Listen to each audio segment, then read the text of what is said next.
Hi മക്കളെ, welcome two class ഓറ. നമ്മൾ 13th chapter ആയ ലിമിറ്റ്സ് എന്ന് പറയുന്ന ടോപ്പിക്കാണ് എടുക്കുന്നത്.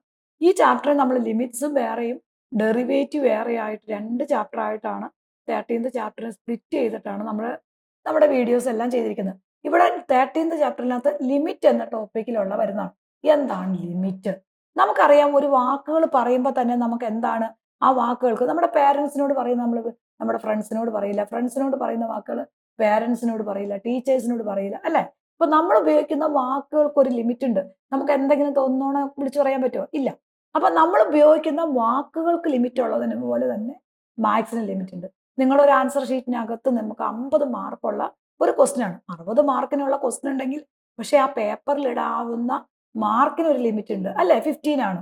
അതല്ലാതെ നമുക്ക് 60 മാർക്കിന്റെ ക്വസ്റ്റ്യൻ ഉണ്ടെന്ന് ഓർത്തുകൊണ്ട് ആർക്കെങ്കിലും നമുക്ക് 60-നകത്ത് 50 ഇടുമ്പോൾ അത് 60 തരാറില്ല, അല്ലെ? അപ്പൊ അതുപോലെ തന്നെ എല്ലാ വിഷയത്തിനും ഇപ്പൊ മാത്സിന്റെ ക്വസ്റ്റ്യൻ ചോദിച്ചു കഴിഞ്ഞാൽ നമ്മൾ മാത്സിന്റെ ക്വസ്റ്റ്യൻ എഴുതണം. അത് ആ ചാപ്റ്ററിൽ എന്തെങ്കിലും എഴുതിയിട്ട് ഒരു കാര്യമില്ല, ആ ചോദിക്കുന്ന ക്വസ്റ്റ്യൻ ആൻസർ എഴുതണം. അപ്പൊ ഇങ്ങനെ പറയും, നമ്മുടെ ലേറ്റ് ലൈഫിൽ എല്ലാത്തിനും ഓരോ ലിമിറ്റുകളുണ്ട്, പരിധികളുണ്ട്, അല്ലെ? അപ്പൊ അങ്ങനെ വരുന്ന ആ ലിമിറ്റ് എന്ന് പറയുന്നത് എങ്ങനെ നമ്മുടെ മാത്സിൽ കൊടുക്കാം. ഇപ്പൊ നമ്മളൊരു കർവ് എടുക്കുവാണെങ്കിൽ ഇപ്പൊ നമ്മളൊരു ഒരു പോയിന്റ് ആണെന്ന് വെച്ചോ, ഈ പോയിന്റിലേക്ക് നമ്മൾ വാല്യൂ എടുക്കുമ്പോൾ 10 to 1, അതായത് 1 എന്ന് പറയുന്ന വാല്യൂവിനോട് ഇപ്പൊ 0.999 ആയി കഴിയുമ്പോൾ ഇതിനകത്തേക്ക് അടുത്ത് വരുന്ന വാല്യൂ 1ന്റെ വാല്യൂ, അങ്ങനെ വാല്യൂസ് തമ്മിൽ നിയറസ്റ്റ് ആയിട്ട് സ്കെയിലിനകത്ത് നമ്മളിങ്ങനെ ചേർന്ന് കിടക്കുകയാണ്. അപ്പൊ അത് അപ്രോക്സിമേറ്റ് ആയിട്ട് ആ 1ലേക്ക് ടെൻഡ് ചെയ്യുന്നു എന്ന് പറയാൻ പറ്റും. അപ്പൊ ലിമിറ്റ് എന്ന് പറഞ്ഞാൽ അത് തന്നെയാണ് അർത്ഥം, ഒരു പരിധി എന്നാണ് വരുന്നത്. അപ്പൊ ഇവിടെ നമുക്ക് എങ്ങനെയാ നോക്കാം. നമ്മൾ ലിമിറ്റ് എന്ന് പറഞ്ഞാൽ limit LIMIT limit X 10 to 1, എക്സിന്റെ വാല്യൂ 1ലേക്ക് മാറുമ്പോൾ നമ്മുടെ ഈ എഫ് ഓഫ് എക്സ് എന്ന് പറയുന്നത് എന്തായി മാറും? എഫ് ഓഫ് 1 ആയി മാറും. എക്സിന്റെ വാല്യൂ 1ലേക്ക് എടുക്കുമ്പോൾ ഈ എക്സിന്റെ സ്ഥാനത്ത് എന്ത് കൊടുക്കും? നമ്മൾ 1 കൊടുക്കും. അത് തന്നെ അടുത്ത് നമുക്ക് നോക്കാം. ഇതിനെ നമ്മൾ ചുരുക്കി ലിമിറ്റ് എന്ന് റിയാലിറ്റി എന്ന് എഴുതിയാൽ മതി. അപ്പൊ ലിമിറ്റ് എക്സ് 10 to 2 ആണെങ്കിൽ ഈ എഫ് ഓഫ് എക്സ് എന്ന് പറഞ്ഞ എന്തായി മാറും? That is equal to F of എക്സിന്റെ വാല്യൂ 2ലേക്ക് എടുക്കുമ്പോൾ എഫ് ഓഫ് 2 ആയി മാറും. അതേ കേസ് തന്നെ നമുക്ക് ലിമിറ്റ് എക്സ് 10 to 3 ആണെങ്കിൽ ഈ എഫ് ഓഫ് എക്സ് എന്ന് പറഞ്ഞ് എന്തായി മാറും? എഫ് ഓഫ് 3 ആയി മാറും. അപ്പൊ എക്സിന്റെ വാല്യൂ അവിടെ നമ്മൾ എന്തിലേക്ക് അടുക്കുന്നത്? 3ലേക്ക് അടുക്കുക. അടുത്ത് നോക്കാം, limit X 10 to 4 F of X എന്ന് പറഞ്ഞാൽ നമുക്ക് എന്ത് എഴുതാൻ? That is equal to F of 4 ആവും. അപ്പൊ ഇവിടെ നമ്മൾ ഏത് വാല്യൂ ആണോ വരുന്നത്, എക്സിന്റെ വാല്യൂ ആ ഏത് നമ്പറിലേക്കാണോ അടുക്കുന്നത് അതിലേക്ക് ആ വേരിയബിൾ ചേഞ്ച് ചെയ്ത് വരും, അല്ലെ? അപ്പൊ ഇവിടെ നോക്കാം, limit X 10 to a F of X എന്ന് പറഞ്ഞാൽ എന്തായിരിക്കും? That is equal to F of A ആയിരിക്കും. അവിടെ എക്സിന്റെ വാല്യൂ എയോട് എടുക്കണം. ഇതാണ് ഡെഫിനിഷൻ ഓഫ് ലിമിറ്റ് എന്ന് പറയുന്നത്. ഒരു വാല്യൂ നമ്മൾ എന്തിലേക്ക് എടുക്കുന്നു? എക്സിലേക്ക് എടുക്കുന്നു. അത് ക്യാപിറ്റൽ ലെറ്റർ LT ഉപയോഗിക്കാം, അല്ലെങ്കിൽ സ്മോൾ ലെറ്റർ ഉപയോഗിച്ചാലൊന്നും ഒരു പ്രശ്നമല്ല, അല്ലെങ്കിൽ ഫുള്ളായിട്ട് ലിമിറ്റ് എന്ന് എഴുതാം. ഇതൊക്കെ നിങ്ങളുടെ ഇഷ്ടം പോലെ നിങ്ങൾക്ക് ചെയ്യാം. അപ്പൊ limit X 10 to a F of X എന്ന് പറഞ്ഞാൽ എന്താണ്? That is equal to F of A എന്ന് കൊടുക്കാം. അങ്ങനെയാണെങ്കിൽ ലിമിറ്റ് എക്സ് 10 to b എന്തായിരിക്കും മക്കളെ? X 10 to b F of X എന്ന് പറഞ്ഞാൽ എന്തായിരിക്കും? That is equal to F of B വരും. അടുത്ത limit X 10 to c F of X എന്ന് പറഞ്ഞാൽ എന്തായിരിക്കും? That is equal to F of X എന്ന് പറഞ്ഞാൽ ദാറ്റ് ഈസ് ഈക്വൽ ടു ഏതായിരിക്കും? എഫ് ഓഫ് സി ആയിരിക്കും. ഇതാണ് ലിമിറ്റിംഗ് വാല്യൂ.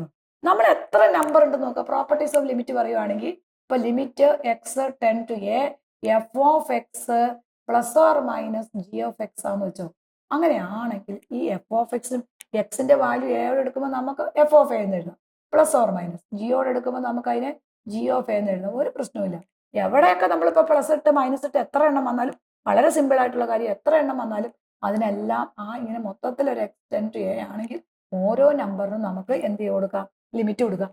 അതുപോലെ തന്നെയാണ് നമുക്ക് limit X 10 to a F of X into G of X എന്ന് പറഞ്ഞാൽ എന്ത് എഴുതാം? That is equal to F of A into G of A എന്ന് എഴുതാം, ഒരു പ്രശ്നവുമില്ല. ആ ഓരോന്നിനും നമുക്ക് എക്സിന്റെ വാല്യൂ എയിലേക്ക് എടുക്കും.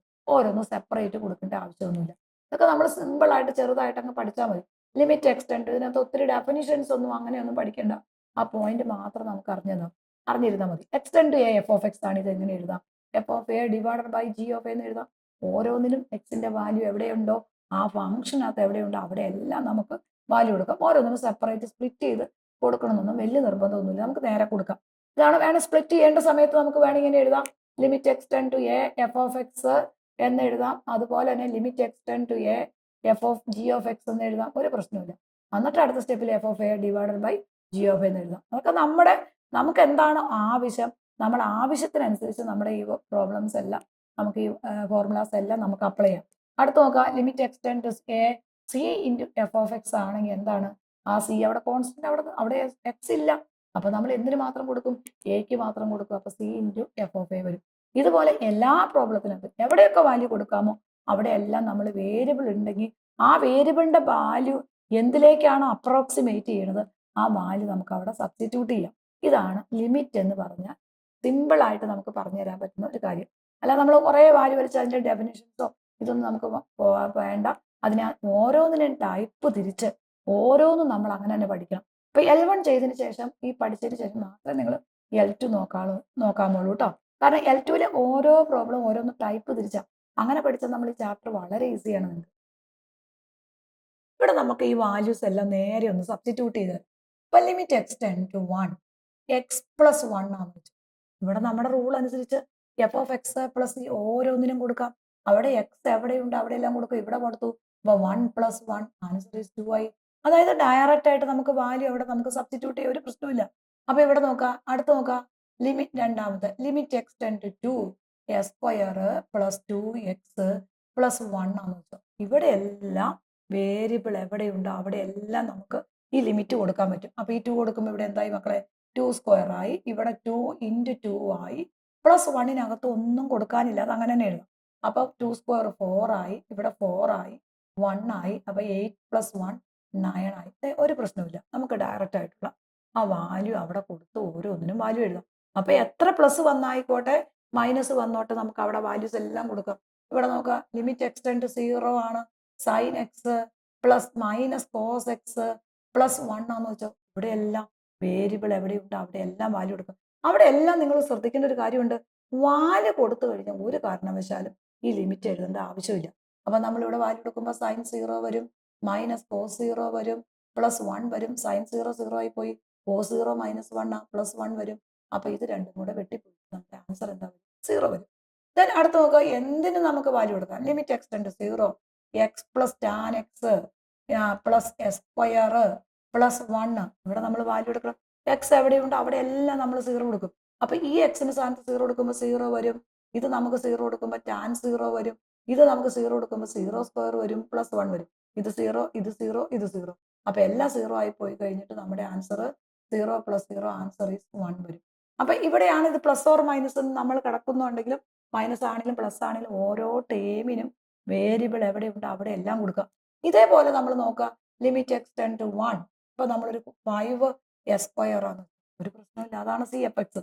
ആ 5 അവിടെ നിർത്തിയിട്ട് എക്സ് അവിടെയുണ്ട് അവിടെ നമ്മൾ വാല്യൂ കൊടുക്കണം. അപ്പൊ 5 × 1, അപ്പൊ നമ്മുടെ ആൻസർ ഈസ് 5 വരും.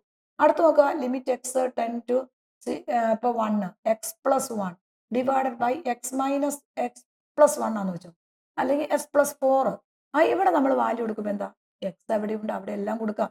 അപ്പോൾ that is equal to 1 + 4 divided by 1 + 1. അപ്പോൾ ആൻസർ 5 ഡിവൈഡഡ് ബൈ 2 കൊടുക്കാൻ പറ്റും. ഇപ്പൊ ഇവിടെ ഇതാണ് ന്യൂമറേറ്ററും ഡിനോമിനേറ്ററും വേരിയബിൾ കിടന്നു കഴിഞ്ഞാൽ നമുക്ക് ഡയറക്റ്റ് ആയിട്ടുള്ള വാല്യൂ കൊടുക്കാം, ഒരു പ്രശ്നമില്ല. പക്ഷേ എന്താണ്, ഈ ഡിനോമിനേറ്റർ ഒരിക്കലും വാല്യൂ കൊടുക്കുമ്പോൾ ഡിനോമിനേറ്റർ 0 ആകരുത്. അങ്ങനെയുള്ളതിന് എല്ലാത്തിനകത്തും ഇതുപോലെ നമുക്ക് എവിടെയൊക്കെ വേരിയബിൾ ഉണ്ടോ അവിടെ എല്ലാം വാല്യൂ കൊടുത്തു പോകാം, ഒരു പ്രശ്നമില്ല. അപ്പൊ ഇവിടെ നോക്കാം, limit x tend to 2 x square -4 by x -2, ഒരു പ്രശ്നമില്ല. എസ് പ്ലസ് 2 വാല്യൂ കൊടുക്കാം. ഇവിടെ വാല്യൂ കൊടുത്തു കഴിയുമ്പോൾ 2² -4 ഡിവൈഡഡ് ബൈ 2 + 2 വരും. അപ്പൊ 4 - 4 ഡിവൈഡഡ് ബൈ 4 വരും. അപ്പൊ 0 ഡിവൈഡഡ് ബൈ 4 വരും. അപ്പൊ ആൻസർ എന്തായി, 0. ഒരു പ്രശ്നമില്ല. കാരണം നമ്മൾ ഇങ്ങനെ നമുക്ക് തന്നേക്കണ ലിമിറ്റിംഗ് വാല്യൂ കൊടുക്കുമ്പോൾ ഒറ്റ കാര്യം ശ്രദ്ധിച്ചാൽ മതി, ഈ ഡിനോമിനേറ്റർ 0 ആവരുത്. അങ്ങനെയുള്ള എല്ലാ കേസിലും നമ്മൾ എന്താണ്, ഇപ്പോൾ വേരിയബിൾ വന്ന നമ്മുടെ പ്രോപ്പർട്ടി അനുസരിച്ച് ഓരോന്നിനും ഈ ലിമിറ്റിംഗ് വാല്യൂ കൊടുക്കാം എന്നുള്ളതാണ് ഒരു ബേസിക് ആയിട്ടുള്ള കാര്യം. +1 കുട്ടികൾക്ക് ഏറ്റവും ബുദ്ധിമുട്ടായി ലിമിറ്റ്സ് ആൻഡ് ഡെറിവേറ്റീവ് എന്ന ചാപ്റ്റർ നമ്മൾ ഓരോരോ ലെവൽ 1നകത്ത് പാർട്ട് 1 പാർട്ട് 2 അങ്ങനെ 22 പാർട്ട് വീഡിയോസ് ഉണ്ട്. അത് നമ്മൾ ഓരോ ദിവസം യൂട്യൂബിൽ അപ്ലോഡ് ചെയ്യുന്നതാണ്. ഓരോ ദിവസവും നിങ്ങളത് കണ്ടു പഠിക്കുക. വളരെ ഈസി ആയിട്ട് നമുക്ക് ലിമിറ്റ്സ് ആൻഡ് ഡെറിവേറ്റീവ് ചാപ്റ്റർ പഠിക്കാൻ പറ്റും. ഈ ഒരു ചാപ്റ്റർ നിങ്ങൾക്ക് അറിയാമെങ്കിൽ സെക്കൻഡ് ഇയറിനകത്ത് കാൽക്കുലസ് സെക്ഷൻ വളരെ ഈസി ആയിട്ട് പഠിക്കാൻ പറ്റും. അപ്പോൾ നെക്സ്റ്റ് വീഡിയോയുമായി നെക്സ്റ്റ് ഡേ. Thank you.